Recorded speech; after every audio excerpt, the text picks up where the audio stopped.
Hey guys, Jamie with the Summer Rain channel. Welcome back. I'm so sorry it's been a hot minute since I posted. I've been busy doing all of the summer things and I'm working on getting back into a blogging schedule now that summer, is it starting to wind down? I feel like it is, or maybe I'm just ready for fall. I don't know. So these candles were inspired. Favorite thing to do is lay in bed and read. So I've been trying to find like new places to read, and one of them was by a campfire because in theory it sounds like the most amazing thing ever, but the bugs got me. It was not fun. So I decided to whip up a citronella candle, and I thought I would put together just a quick video on how you would make them. Without further ado, let's dive in and learn how to make these. For the pot, I just used some terracotta pots that I had lying around the house. If you don't have any, they're pretty cheap. And if you're using ones, just make sure you wash them out really good before you use them. Let's go ahead and make some candles. If you don't already know how much wax you're going to need for your container, there's an easy way to figure this out. So what you want to do is just put your scale on, put a bowl on there, and push the tare button. So this is going to make your scale read all zeros while the bowl's on there. Now I'm just going to fill this up with water. And then we're just going to pour the water into our bowl to see how much wax we're going to need. So we're going to need about 6.4 ounces of wax for this container. Now for this candle, I'm doing a blend of beeswax and soy wax. Now the reason why we do a blend is I don't want this to melt on us when it's outside.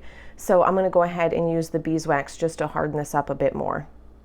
So I'm going with a 70% soy wax and 30% beeswax ratio. So go ahead and grab your melting pot and you're going to put your soy wax in there.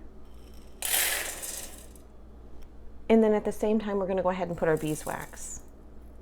And then we're just going to go ahead, we're going to put this on the double boiler, and then I'll come back when it's completely melted.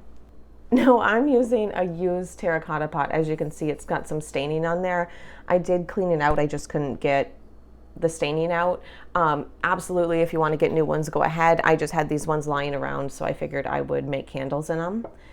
Now on the bottom we have a hole. So what we want to do is just take a little bit of washi tape, and we are going to put that over the hole because we don't want the wax going all over. And then we'll flip it back over and we'll get our wick in here.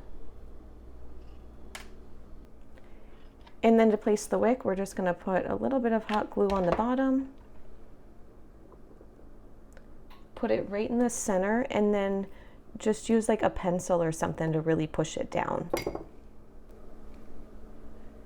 So now our wax is completely melted. What I like to do is just stir it for a little bit. I want this to cool down just a bit before I add the citronella.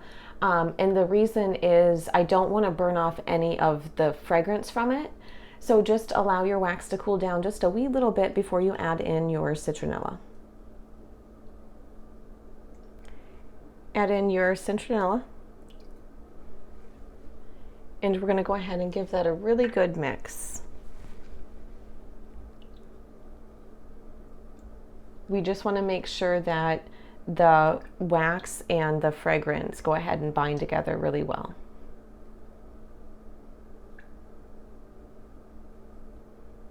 And I used to worry when I was making candles that like it was going to harden up too much and I wasn't going to be able to pour it.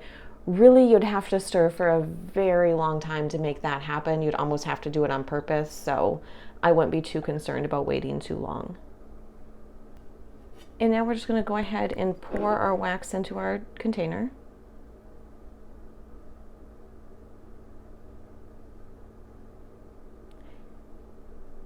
And I'm going to try to pour it a little bit high just to cover where that staining was.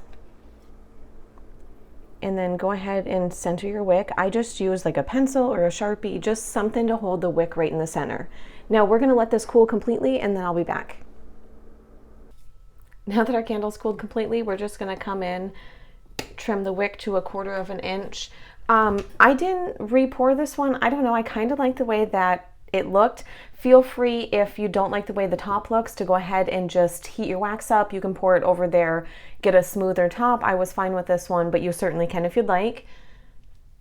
And there are your finished candles. I hope you enjoyed the video. I hope you enjoy making your own citronella candles. Bye!